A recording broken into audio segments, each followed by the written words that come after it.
جیسے تم شراب خانے میں جاتے ہو اسی طرح تم مسجد میں جاؤ، اسی طرح مسجد میں جاؤ، دعائیں پڑھو، اور جس طرح خاص خاص رسومات اور خاص خاص دن ہوتے ہیں اسی طرح خاص خاص مذہبی تہوار ہو تو کوئی فرق نہیں پڑتا. لیکن یہ مذہب ٹچ کرے انسان کی عملی زندگی کو، انسان کی انفرادی اجتماعی زندگی کو، اس کے آج کا مغرب ہی نہیں بلکہ یہ جو مسئلہ آ رہا ہے، یہ جو نظریہ چلا آ رہا ہے، یہ اس دور سے چلا آ رہا ہے. جی ہاں بالکل، یہ اس دور سے چلا آ رہا ہے. انسانی زندگی کے ہر عمل کو، خواہ اس کا تعلق شریعت، اس کا تعلق معیشت سے ہو، معاشرت سے ہو، سماج کے کسی بھی شعبے سے ہو، اس کو سند شریعت سے ملنی ہے.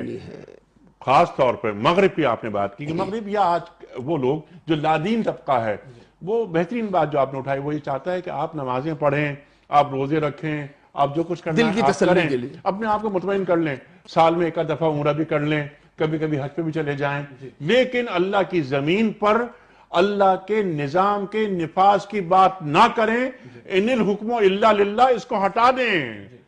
اس لیے کہ یہاں پہ مفادات پر ضرب پڑتی ہے اور یہ خواہشات کی خلاف ورزی ہو جائے گی. اور ہماری خواہشات ہماری معبود ہیں. جی ہم اسٹیٹس کو برقرار رکھنا چاہتے ہیں.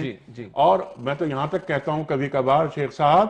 کہ آپ نمازیں پڑھیں لیکن اللہ تعالیٰ کو مسجد میں چھوڑ کے آ جائیں. جی اللہ کی باہر نکلیں تو کوئی اور ہو. آپ یہ دیکھتے ہیں، ہم یہ دیکھتے ہیں جب مسجد سے لوگ نماز پڑھ کے باہر نکلتے ہیں، شیخ صاحب بڑے افسوس سے اور بڑے درد سے میں یہ بات کہہ رہا ہوں، جب ہم کسی ایک بڑے آدمی سے مل کے نکلتے ہیں باہر تو 5 10 منٹ 15 منٹ 20 منٹ اسی ٹرانس میں رہتے ہیں کہ میں کسی پریزیڈنٹ سے ملا، پرائم منسٹر سے ملا، وغیرہ وغیرہ، کسی آدمی سے میں مل کے باہر نکلا ہوں. اس ٹرانس میں ملاقات، میں اللہ سے ملاقات کر کے باہر نکلا، باہر نکل کے ذرا 1 منٹ آگے گیا اور وہاں جا کے میں نے، یعنی اگر میں سگریٹ پیتا ہوں تو سگریٹ جلا لی، پھر میں ویسے ہی دوبارہ ویسے کہ ویسے ہی ہو گیا، اور مجھے نہیں معلوم میں کتنی بڑی ہستی سے مل کر آ رہا ہوں. رب کائنات سے کلام اور شرف ملاقات کی سعادت حاصل کر کے آ رہا ہوں، تو اس کا کوئی اثر تو آئے. اور انیس صاحب آپ کی بات کو میں مزید آگے بڑھاتے ہوئے کہ آپ کو اور ہمیں وائٹ ہاؤس کے اندر افطار پارٹی کے لیے بھی بلا لیا جائے گا، عید کی محفل بھی سجا لی جائے گی، رمضان مبارک کے موقع پر، عید کے موقع پہ وہاں پر ٹکٹ بھی ایشو کر دیا جائے گا، آپ کو ورک پلیسز کے اوپر کلنٹن کے دور سے نماز کی اجازت بھی مل جائے گی. فرانس میں لاکھ نقاب کے اوپر پابندی کا مسئلہ آیا، اب بھی امریکہ اور دیگر ممالک کے اندر آپ کو اس کی گنجائش مل جائے گی، گو کہ کچھ مسائل اور پیدا ہو اپنی جگہ پر ہے، مگر وہ آپ چرچ لے کے مسجد بھی بنا لیجئے گا، آپ ایک اسپورٹ کمپلیکس کو جمعے کے دن ہائر کر کے جمعے کی نماز بھی پڑھوا لیجئے گا. بس اس سے آگے بات نہ کیجئے گا. آپ اپنے رب کو جیسے آپ نے فرمایا، اور معذرت کے ساتھ یہ کوئی امریکہ اور کینیڈا کا مسئلہ نہیں، آج ہمارے معاشروں کے اندر بھی حال یہی ہے. آپ مسجد بنا لیجئے، آپ پلاٹس لے لیجئے، دینی ادارے بنا لیجئے، آپ بھوکوں کو کھانا کھلا لیجئے، آپ دسترخوان بھی سجا لیجئے، لیکن خدا را ہماری پارلیمنٹ کے اندر، ہماری عدالت کے اندر جو ہمارے باپ دادا کے دور سے فرسودہ قوانین چلے آ رہے ہیں اس کو چیلنج نہ کیجئے گا. آپ ہماری جو یہ بادشاہت ہے ہماری، ہم نے 20 کروڑ کو جو غلام بنا کر رکھا ہوا ہے، ہم بلیک کو وائٹ کرنے کی بات کر رہے ہیں، اس پر خدا را بات نہ کیجئے گا.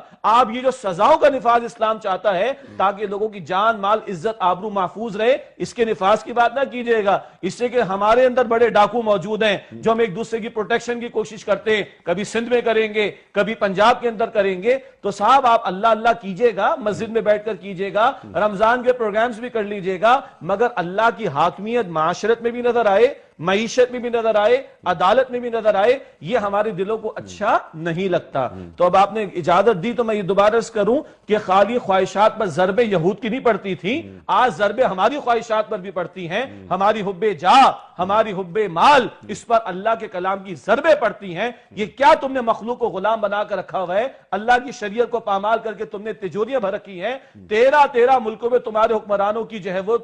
جائیدادیں موجود ہیں، اوباما کی 2 ملکوں میں، ہمارے والوں کی 13 ملکوں کے اندر ہیں، اور ایک دوسرے کو بچانے کے لیے سارے جمع ہو جاتے ہیں. اور پیغمبر سے کیا قرآن نے کہلوایا، وَأُمِرْتُ لِأَعْدِلَ بَيْنَكُمْ، مجھے حکم دیا گیا تمہارے درمیان عدل کو قائم کروں. اللہ کی کتاب صرف مسجدوں میں پڑھنے کے لیے نہیں، اللہ کی کتاب صرف درس نظامی کے طلبہ کو پڑھانے کے لیے نہیں، اللہ کی کتاب اپنا نفاذ چاہتی ہے. اور یہ ضربیں آج ہمارے حکمرانوں کے، ہمارے سیاستدانوں کے، ہمارے کچھ وڈیروں جاگیرداروں کی خواہشات پر جا کر پڑتی ہیں، اس لیے یہ شریعت کو آنے نہیں دینا چاہتے. یہ بھی کہتے ہیں ہم لبرل بننا چاہتے ہیں، یہ بھی کہتے ہیں ہم سیکولر بننا چاہتے ہیں، یہ بھی کہتے ہیں مسجد، نماز، روزہ اچھی بات ہے، اس سے آگے بڑھ کر جذباتی ہونے کی ضرورت نہیں. جی، اور اقبال کیا فرماتے ہیں کہ باقی نہ رہی تجھ میں